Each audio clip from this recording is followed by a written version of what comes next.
Po, këto janë mendime të babazuara, por në mungesë të informacioneve të tjera, atëherë po.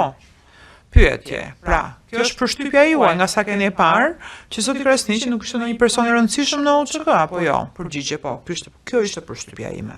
Jo, por po të kisha që në dieni të kësaj gjë, do kisha thënë që është një ide e keqe. Jo çdo nismë e presidentit Milošević na raportohej, apo me thënë drejtën as seriozisht nuk e merrim të gjitha. Pra i planifikonte të merrte masa ndëshkimore shumë të repta nëse nuk bëhej diçka. Isha skeptik se një konferencë apo organizimi një konferencë mund të zgjidhte këtë çështje.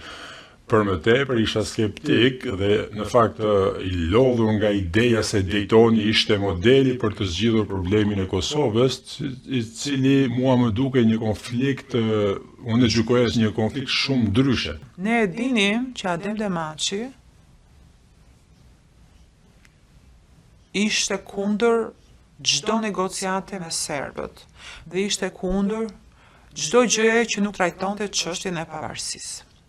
Pra, kur ekzistonin problematika serioze të rënda, ne supozonim që është Demaçi pas këtyre